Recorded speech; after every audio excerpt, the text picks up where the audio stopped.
Hello, everyone, and thank you for joining me today. I'm Kristen, and welcome to the podcast. I'm joined today with Pedro Martinez Jr. Most of you may know his father. And today we're going to talk a little bit about life, as we always do. So, Pedro, tell me, you're playing baseball, you've graduated from college, all kinds of cool things going on. Tell me a little bit about life when you're in this new stage of life. So yeah, very new stage of life for me. I've always been a go with the flow kind of guy, but obviously growing up, especially like the way I did, some things. It's not that I wasn't trained for it. My parents did a good job raising me. It's just you don't really understand it until you're in it, This is true. and it's been a learning curve, obviously, but I feel like I'm adjusting well. I just have a lot of things that are unsure in my life, like being a man or a grown up, and like what it takes, and like being more independent. So a lot of those like new challenges that you go through in college, but not the full extent. This is true. Yeah.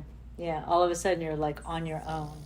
All those decisions, all those bills, all of those nonstop things that come at you in life, and those become our stressors because that's our to-do list, right? And when we have a to-do list, those items we have to get done. Like the house has to be clean, the dishes have to go in the dishwasher, the pool has to be clean, things have to happen.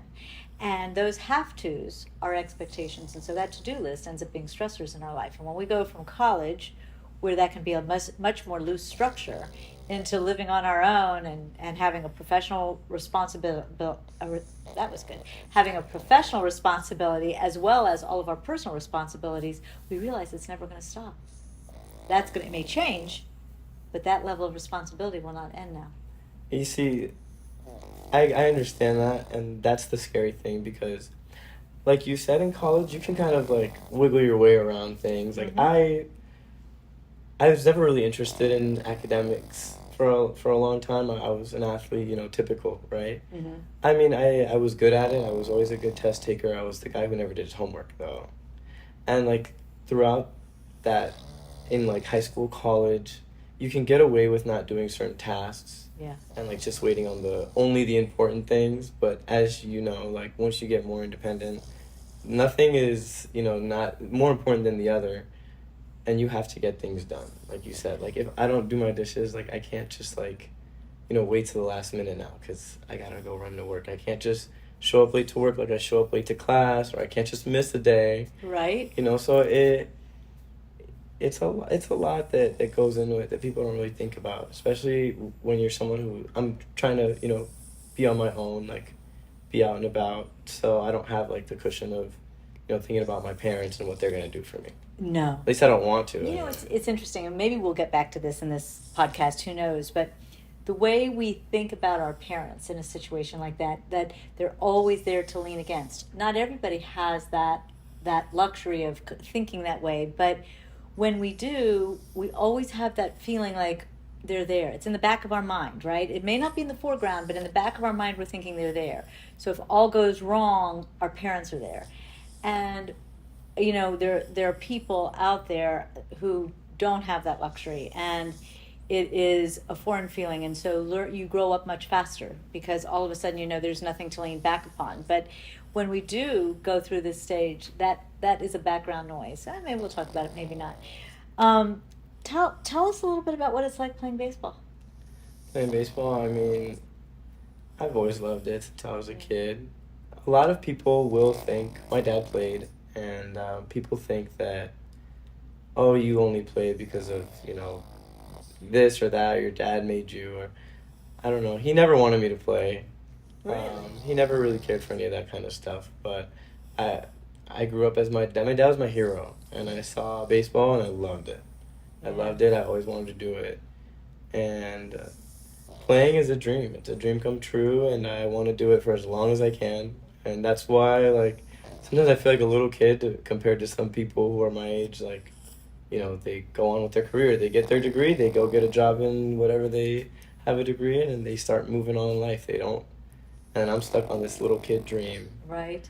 And it's tough to really, like, come to reality and say, okay, one day this is going to have to stop. Why? Because it does for everybody. Even if you're the best, you're not going to play until you're in your 50s. No one does. Isn't that true for all of us? I don't know. sometimes I feel like my dreams are like escaping me. Yeah, it does, because with age, I like dread my birthdays now, you know? But I think it's, like I said, a learning curve. I think I just gotta make the adjustment. Yeah. If you hear snoring as we go forward, just enjoy the sound of the pugs because it is what they do and they insist on being a part of the podcast. So, what position do you play? I'm a utility player, but I usually play center field, second base. Those are Okay. my main positions. So, when you think about center field, what does it teach us about life symbolically? I don't really know, but my interpretation of being center field is that you're the one who's in control. You're the captain. Ah, Of the so outfield. leadership. Okay. Yeah, like a leadership role. Okay. You're also in the middle of left field and center and right field. Yeah. So what does that teach us about life? There's two different paths I guess you can take there. You're also very, very much about support, Yeah. right? So the center fielder is always going to be backing up both the right fielder and the left fielder as well as second base. That is right? true. That is So true. you're much more mobile out there. Oh yeah. Right? Big time. So it teaches us that, and I think what's interesting about baseball, and I'm going to let you elaborate on this, is that baseball is a team sport, but it's also very individualized. Oh yeah. So you play a position of center field, which really is your own position. Unlike football, if you're the running back, you are very much entwined with how the offensive line is working, how the quarterback is going to shift, what the tight end is doing and not doing. You've got everybody on that team is having to move and shift and shake as one. But in baseball, that happens intermittently. You're still operating as a team, Yeah. but as center field, you're sitting in between the two fielders. So you have a pretty significant role that teaches us about the unity and the support in life. Yeah. What else does it teach us? Ooh, I don't know. You were like hitting the nail on the head. I mean, that's like a lot of the things I would kind of say. And when you get into second base, how does it shift? Well, how about this? I put it all together as like a machine. Ooh, I love this. I'm Okay. a big machine guy. Like that's how Uh-huh. I was trained. I grew up old school baseball because like you said, it's very individual, Mm-hmm. and it is. But if I refuse to do my job, the other guys are gonna get hurt. And if I, like you said in football, like you got to watch who does what. I think in baseball you do too, Mm-hmm. because my guys, going to dive, I know I got to get behind him, Mm-hmm. in case he misses. Like there's a lot of stuff that goes into it, but it's also very simple, but it could be complicated. Yes, it can. Yeah. Yes, definitely. So the communication on the field, how does that happen? Maybe I should speak up. There's hand signs. There's a Yes. ton of hand signs. Yes. Sometimes it's the look. Yep. Sometimes, I mean, yeah, you gotta speak up. It's a gesture. It's a lot. Baseball, you gotta always be looking Right. for something, looking for a towel, looking for any little. There's a lot of controversy with that, but Why? well, there's just been things that happened in like professional baseball that people don't like Oh. some cheating scandals. Of course. Stealing signs, is it illegal? Is it not illegal? We just went through that in college football too. Yeah. Yeah, Stealing yeah, signs. yeah, It's yeah. just ridiculous. I know. Just play the game. It's interesting. So communication becomes such a vital component. Yeah, super vital. And you can see that you're using everything from voice to symbols to Hand gestures, yes, yeah, looks. right, Yeah. right. Well, Again, another life teaching. How often we have to communicate in order to stay part of the whole. You know what really surprises me? How they can communicate very well on like something like a baseball field, but then outside of the sport, they're not great communicators. Because you said it's a teaching on life, but some people just like, I don't know, they don't do that very well. Do you know that that's true in a lot of professions? Yeah? Especially if you're successful at work, it's difficult to then transfer that into your personal life. I feel like you can't be successful in certain things when you don't communicate well. You're right. The people that are, I think, have like a different situation where maybe they don't really need people, but I feel like that's rare. I feel like you always need somebody. You do. We operate on a unified basis. Everything moves as one. There are people who would like to believe that they can live on their own separate from everybody, but that's not the case. Life is built to be that of unity and harmony. And so when we look at all of the people, and as we start to get more and more aware of our own selves, we become more keyed in to what's going on in the other person. So much like baseball, the more of an expert you become in your position, the more you're able to see all of the players on the field, observe all of the different pieces of communication, to know what they're going to do just by gestures. Where's that batter going to hit that ball? You're watching the details of his stance, of his swing, of what pitch is going across that mound. You know what you're anticipating, Yeah. right? So the better you are, the more you anticipate those details, right? Yeah. And the less you know, the more those are overwhelming or obscure, vague, right? Mm-hmm. And the same is true in life. If we really know ourselves, then the communication, whether we're at work or at home, is fluid. We're much more apt to be in touch with what's happening around us. But when we are more confident at work, which is easy to do, than we are in our relationships, because our relationships are more vague and less defined, then our communication is going to become less effective in our personal life than it is at work. Not to mention at work, we have a structure. So we talk in a way that allows us to interact towards that bottom line, if you will. Mm-hmm. Whereas at home, what are we communicating about ourselves? And it's hard to talk about yourself, isn't it? Oh my gosh. What's it Yeah, like it is. sitting down here and I'm going to say, okay, tell me about you. It's like, I like it though. I want to do this one day, and I like prepare for that kind of stuff. I take pride in like being able to be comfortable in front of a camera, but it can get like shaky sometimes. You know, it happens to everybody. And my thing is though, what you were saying about, oh my gosh, I just had it. you'll get it. You were saying about knowing yourself, and like speaking about yourself, and like the difference between like at home and like at work, and confidence. And I think in my life, I'm gonna speak like solely for me, like being somebody who just graduated college, like, and not really knowing exactly where I'm going, even though I've had, yes, success.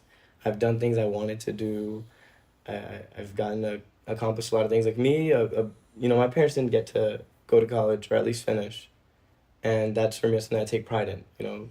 Like my dad's not a very expressive person, but when I saw that he still has my ticket for my graduation in his wallet, Aw, like he'll never say something like that, but I know he's happy. that's cool. He's like proud of Yeah. that. And I think like he's someone who I can see that like he struggled to, I guess, really speak about himself or know himself outside of what he did. And I think that's something I'm trying to work on right now. Yeah. Like not who I am is more than just what I do, Oh, and there's more to me, and showing people the real me, and not really being afraid to, I guess, show that I'm human. I Right. like to hide a lot of certain things about myself, a lot of aspects about me. I like to be mysterious. I like to think I'm mysterious, but I'm really not.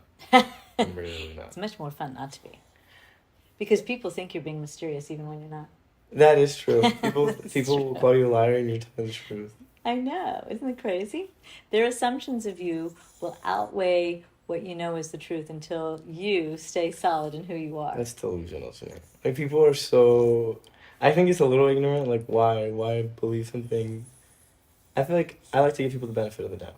Mm-hmm. If you're gonna like, show me something, like I'm gonna wait, obviously, but I'll trust that you're gonna do that until you don't. Once you don't, it's Discern. hard to get. Remember what we were talking about in baseball. So in baseball, you don't give trust as easily. You're watching and discerning. What's this person going to do and not do? You're not just blindly doing anything. You're discerning, right? You're discerning every move that's made. In life, that becomes critically important. Not that we judge. Sorry about the snoring, everybody.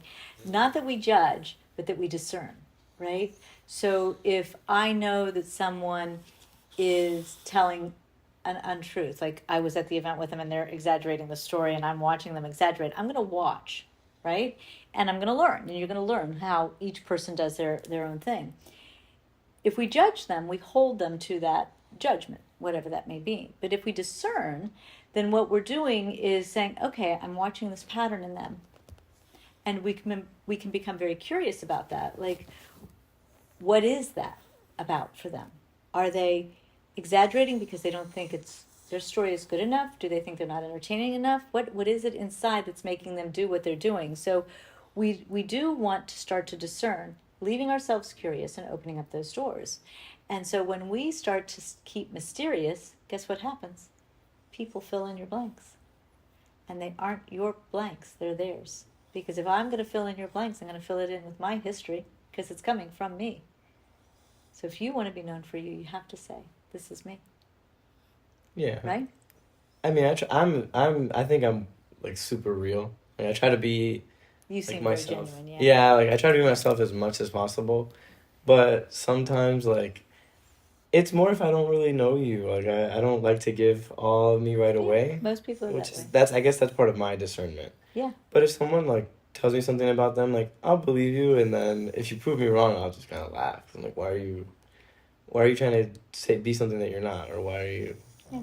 you know? But besides that, I'm a pretty genuine guy. You are. I could feel that when I met you. Yeah. I Yeah. appreciate that. I think we see that in people, don't you? Yeah, Yeah. I sometimes it's hard though, because some people will like not. The people who don't believe you're being genuine when you are, like, I question that. Like, why do they question me so hard, or why Because they would? question themselves. Okay, yeah, Right? but then it's hard. People don't like hearing truths about them. Well, You they're not know? going to hear truths about them. They're going to hear your opinion about the truth about them. Because they're the only ones who know the truth about them. Yeah. Right? Think about it. Flip it around. If I try to tell you a truth about you, you're probably going to get a little defensive. I know. Because you know you, I and I try. don't know you. And even where you don't know you, you know where you don't know you. But I'm not going to fill in that blank. I may think I can fill in that blank. That's my ego. But the truth is, no one knows you like you. And you're in a constant state of change, like everything else in this life. And that's why I have a hard time trusting like people being genuine. I think too, because like I'm genuine, but then like I'm always changing. Yeah. So I could also understand like why people have a hard time, why I have a hard time like trusting fully that someone's being genuine. If we aren't so committed to genuine meaning staying the same over time, Exactly. then we know that they're being genuine with where they are in the moment. Yeah. I was asked one time by a professional in my private practice, do I like to get information about a referral before the person arrives? And I said, absolutely not. And it was a journalist asking the question, and she said, well, why not? Isn't that valuable information? I said, not at all. Because when that person comes in and sits down with me, and this is the same in life, I believe, they're going to show me the person they want me to see. Right? That's really important. Because if I'm showing you the person I want you to see, that's part of who I am in truth. Now, my defenses may skew that, right? Right? This is when we're in early stages of dating, this is really important, because when we're in early stages of dating, we show the other person who we want them to see in us, that part of us that doesn't get seen as much, the part beyond all the judgment, right? Yeah. So we show that, we want them to see that. And it may be more fleeting in some people than in others, but that's what we come to the table with at first.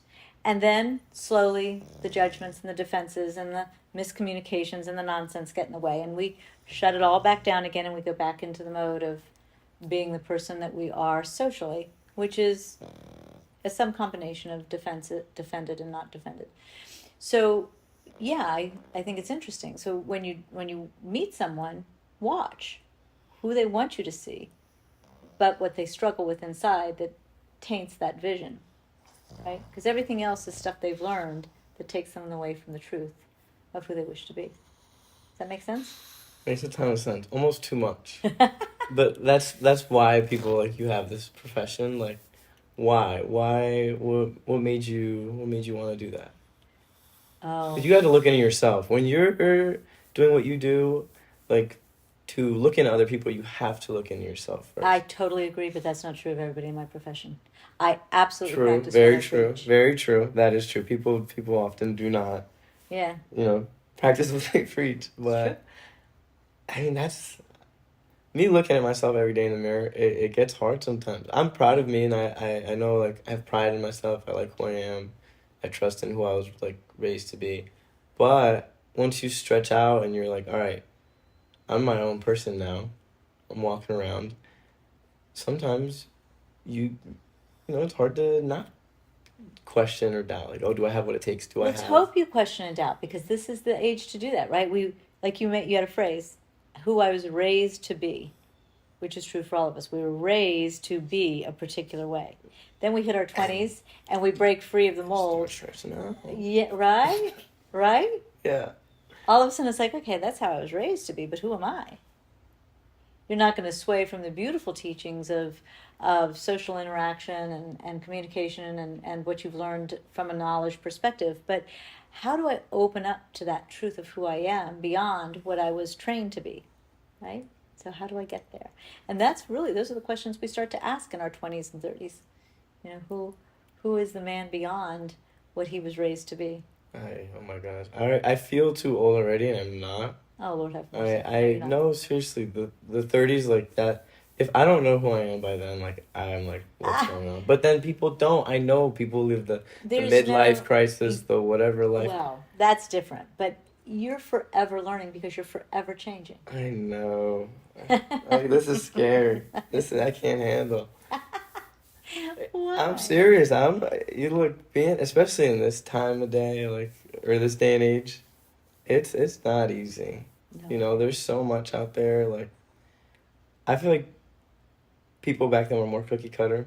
Like, you had, like, I guess in school back then it was like the jocks, the nerds, and then Mm-hmm. the regular people or the whatever. Now everyone has something, and there's so much in your face at all times, and I don't know, so much has changed that I don't even recognize, like, myself sometimes.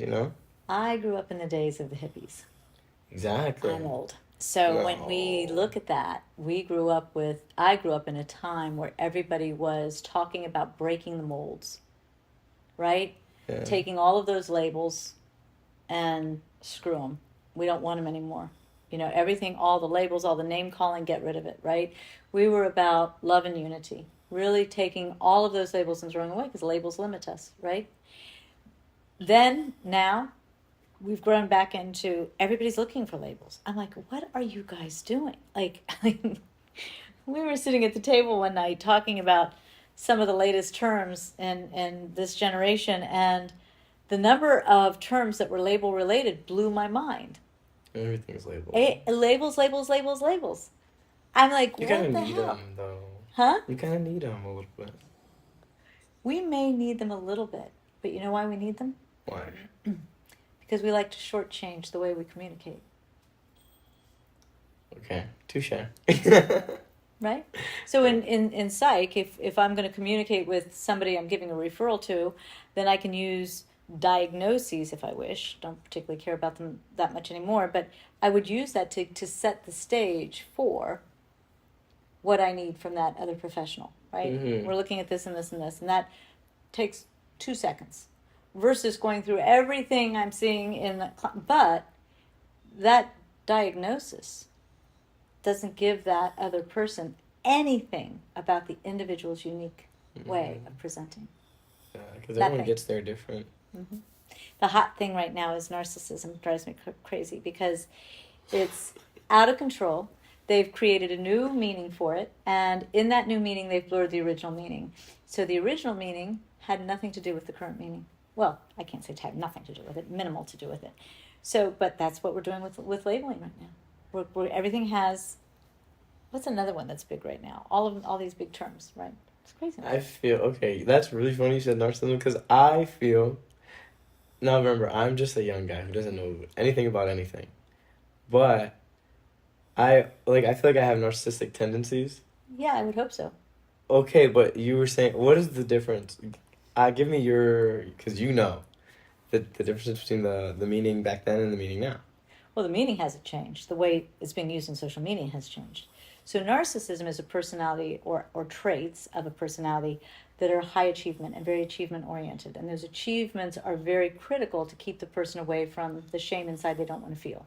So they tend to be much more self-centered and self-aware, very egocentric. Like their world and the more significant, the more the world revolves around them, because they have to know and be able to predict what's going on, because they can't tolerate anything shaming them and making them feel bad, because they don't have any capacity to tolerate that.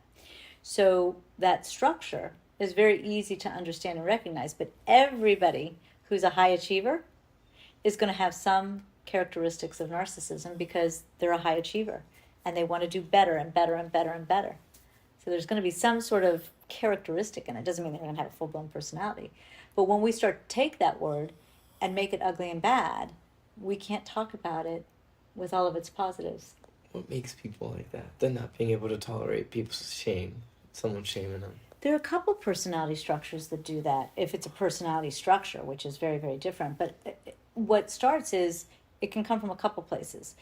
In childhood, being totally glorified as an object of perfection, and you can't get away from it. And so you become very frightened of what it would feel like inside if you weren't perfect. Yeah. And that shame you have no capacity for dealing with it, because nobody gave you the opportunity to learn how to deal with it.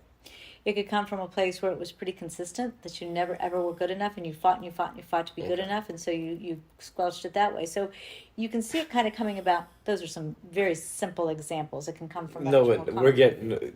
Don't worry. The second one, I think I'm feeling that a little bit. I understand that. Yeah. I like. Yeah, and I don't think you'll ever meet someone who doesn't have a fear of not being good enough at some level. Mm-hmm. Right? And that fear of not being good enough in each and every one of us is always going to bring us back to that place of how do people look at us? How are we judged? And eventually it's the shame inside that says, people can't see me as I know I am, because they think I'm not good enough, and I am. So there's almost always going to be a link from that fear of not being good enough to the shame that was put upon us growing up. It could be from family, from culture, from society, from school, from whatever. But, yeah. You see, and like, I think I just needed to hear that. Because, no, seriously, I do, like being someone who grew up the way I grew up, especially, like, a lot of people don't understand, like, the things that comes with that. And, you know, it's an eye-opening experience when you start to, like, realize these things at an age like mine. You know, like, you're 23, 24. You know, you're growing up now, and you're starting to see things, like, you start reacting certain ways. Like, you were talking about, like, shame. I don't like feeling ridiculed or shamed. I don't like that. I know where that comes from. Right. The not feeling able, like you're not good enough for something. Right. Like, my sport, like, sports in general, a lot of guys deal with that. Like, yeah. We'll find our worth in either our performance or, like, what other people think of our performance. Because sometimes we could have a great day, and if, you know, mom, dad, or girlfriend or whatever didn't like it, or coach didn't like it, it wasn't a good day. You know, so it's... Right. There's that external need for awareness. Yeah. There's a lot. I'm telling you, I've got... Yeah, well, we can unravel that stuff one day. That's fun. My goodness. But yeah, that's it. You know, it's like, and we're always looking for that external reinforcer, right? And I'll throw something else out. People who have seen previous podcasts have probably heard me say this before, but when we have that fear of not being good enough, that's coming from the inside of us, right? But we're looking externally for that reinforcement or those things to happen that are really great, so that we don't feel this on the inside. But something on the outside is never ever going to be that piece that changes how we feel on the inside. That has to change inside, right? Then we catch up with what's happening on the outside. So we have to be aware that those outside compliments are temporary healers. They feel good temporary. But it's too quick for us to go back to the fear inside, right? It's a pretty interesting little dilemma for all of us, but very real. I think we need it sometimes, though. Like Absolutely. Not the positive. I mean, we need the positive. Yes, we need the positive. You do, but I think maybe this is toxic of me, but I grew up, like, with the negative, and it motivated me to do better. Like, when you know why it motivated you to do better? Because I wanted better for me. Because you wanted to get away from the negative. Well, yeah. Right? So imagine how well you do when you do well and you can do better. Yeah. You're never going to stop wanting to do better, right? Yeah. No, none of us do. But when we're criticized or challenged over and over, then what we do is we want to get away from that. So we're performing in order to get away from the pain of the judgment, versus performing because we so love the sport and what we're doing. We want to do one little thing better and one little thing better. I can remember when I was a little girl, my dad owned a restaurant. He would bring home the boxes for takeout, and we had to fold them and make them into boxes. So they'd be just flat pieces of cardboard, and we'd have to fold them, and we'd stack them all up, and he'd give us, I don't know, a nickel, a dime for each box that we did. I don't remember what it was. And I was in elementary school, probably third grade or so, I don't know, but little girl, right? And I started folding the boxes, and the nickels and dimes or whatever they were would come per box. And all of a sudden I started thinking, okay, how can I do this better? How can I get more boxes folded in a shorter amount of time, be more efficient with my fold? This is elementary school now, okay? Nobody's criticizing my box folding, right? Nobody's anything. Yeah. I'm just folding boxes and getting paid for each box that I fold, but something inside me wanted to see if I could do it different and better and get this right, get that right? That's inside you. Yeah, I think right? that's like your ego. That's broken. That's your interest. Your ego comes from the fear when you're judged of thinking you must do better in order to please somebody else. Really? Mm-hmm. I feel like you don't. I feel like a lot of me is like, I don't like to. It's not really. I don't know. If I'm not good at something, even if I'm alone, Mm-hmm. like, let's say I'm at a basketball court and I'm shooting a basket, and I'm like, I'm not leaving here until I make a 3-pointer. No one is there, and some people have it in them to be like, tomorrow, let's come back tomorrow. I'm not that kind of person. I will stay there all night. Well, then you've got Until I a get combination of the two, right? Until I get it right. What drives you to stay there all night until you get it? Because someone else can do it. There you've got it. And right? how come I can't? I feel like I need to be the best. There you have it. Not the best, like better, but like the best of what you can do. Yeah, like. But that's where the ego comes in. Yeah. Right? I guess you're because your best isn't good enough at the end of the day if you haven't done it. Oh my gosh, yeah. But you've persevered and you're not complimenting and celebrating that. And so the next person might say, okay, I'm coming back tomorrow because I'm going to work on this every day until I can do a 3-pointer, right? But you're going to do it now. And that need to get it now is built upon a judgment of yourself that you're not good enough if you don't. That's where the ego comes in. Otherwise, it's I'm psychotic like that. You're not psychotic. I'm serious. I'll tell myself. I will be is. practicing and like, if you can't do this right now, you're never going to make it. I have to do But it. you can. See, and therein lies. And I think that when you look at everything that we've talked about today, from baseball forward, you know, your father was your hero, you followed baseball, you've wanted to do well in baseball, you are doing well in baseball. Here you are talking about life itself and how you really push yourself to do better, which is great. But why are you pushing yourself to do better? Because where I am right now isn't good enough, and I need to be able to reach this goal in order to feel good enough about myself.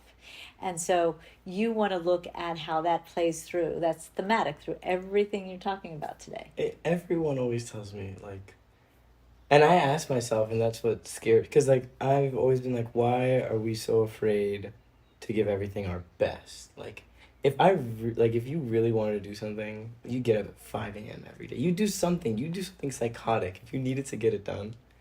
And it's like, why don't we? Is it the fear of failure? Could be.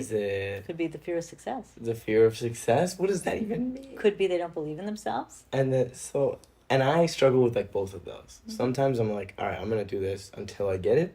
Mm-hmm. Or it's like, I have a bunch of plans to do these things, and then I don't do them at all, and I just Right. kind of stay stagnant. Right. I do both of those things. Right, because you have to know that you're going to achieve. And if I don't know, it's too scary. Yeah, it's what you said at the beginning when we sat down. I don't even know if it was in the recording, but you said, I'm playing professional baseball and I don't know what to do with my time on the in-between. Yeah, Right? because you don't, especially when you're in my position, like Mhm. so there's this, affiliated in baseball, and that's like when you're with an MLB team. Mm-hmm. And then there's independent. Mm-hmm. And then there's international. Mm-hmm. You could go play in Japan. You could go play anywhere. But when you're a free agent and you're like in that search, like I played and now I'm not on any team right now, and it's like, what do I do? Yeah. And like, let's say I stopped playing because people get hurt. I've seen guys get injured, never play again. Yeah. Okay, but what now? Because I don't have any other interests. But like I've always loved like music and stuff, but nothing like enough for me to say, oh yeah, I could just give up baseball for this. You know, it's weird. It's interesting because life happens with great purpose, and if you said it earlier, this was my childhood dream, and I'm here now, and and you feel like a kid because you're living the dream, right? So life is always going to give back to us when we go after our dreams. If in fact we suffer a pro-ending injury, and it happens in all of the sports, that change in life is with great purpose. It's going to shift us into something different with great purpose. We don't know what that purpose is sometimes until we get through. I have a couple of different men I work with who were awesome athletes in high school or college and sustained injuries that took them out of the sport. Oh my gosh. They are so successful in business today. They had no idea what they were going to do with their lives. One is a business owner, one is an attorney, the third one is a business owner. Are they happy? Very. Because that's my fear. Very. I can do it. I can do anything. Because you know where your happiness comes from? Where? Inside you. Oh, yeah. Okay. So if you find that happiness inside yourself, then that happiness is going to guide you to the next career experience that you wish to have. I'm afraid of that. I'm afraid that I won't be happy. You're afraid of the uncertainty. I'm afraid that I won't be, like, okay with it. Like, Yeah. any of it. Like, I feel like... But that's not happening yet. So you're fearful of something that may not even be in your cards. And if it is in your cards, you will already be so established in your career and what you're doing that when you make the shift, you'll know what you're going to do. Oh my gosh. You don't have to worry about all the way out there. We don't know. I have absolutely no skills other than being a therapist. And there was a time in my early career where somebody thought it was going to be a good idea to report me for doing something I wasn't doing. In fact, the board came after me and after investigating everything, turned the charges against him. And I was free and clear, and he had to deal with the board. I was like, that was scary as hell. But I had to go through a time in my life where I asked, what am I going to do? I started out my first years in college in chemical engineering, and I hated it. I ended up in a graduate program for psych. I had no other skill sets. None. So if that license was taken from me and I could never practice, I didn't know what was going to happen. That may not have been the outcome of that in the first place. But what if that was taken from me? That's the fear it brought up. What would I do? Well, at the time, I didn't know. I was in my 20s. I didn't know. I wasn't in my 30s. I did not know what I was going to do. But here I am. I'm still in my career. Better than ever. Go you. Because it wasn't meant to be that. Mm-hmm. So don't worry about it. Your life is going to unfold in a way that allows you to have the greatest experience that you're going to have in this lifetime. Because I'm a free agent right now. I'm not with anyone, and I'm looking for something else to do besides that. And like, I'm looking at everything, and I'm like, none of this looks right. You're looking outward. So. Right, I need to look in here. I'll give you one thing to do, and you can tell me about it or not tell me about it. No, not book a session. I want you to make a list of absolutely everything you like to do in life.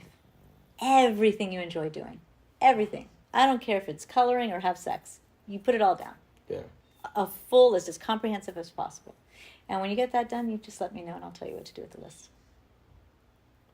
Okay. Oh, I like that. Oh, okay? Yeah. I'm excited. Okay. Is that a good place for you? I love it. Okay.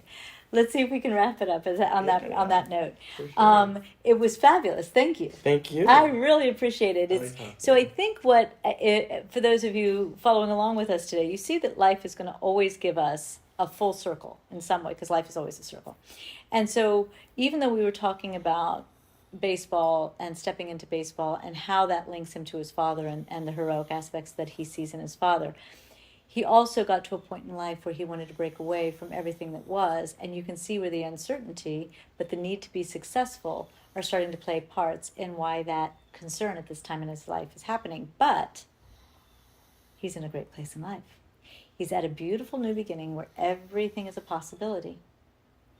You just have to go inside and know what it is you want to experience on this open palette of endless possibilities. And so you're in a great spot right now. You just don't know it because you're trying too hard to have the answer instead of just embracing the open playing field. Wow, Okay? thank you. Yeah. So I want to thank everybody for joining us, and I really want to thank you, Pedro, for joining me. That was fun and fantastic. I really enjoyed this. Thank you. Yes, absolutely. Thank you, everyone. Thank you so much for joining me, and please visit KristenBomas.com, where you can easily access all of my social circles.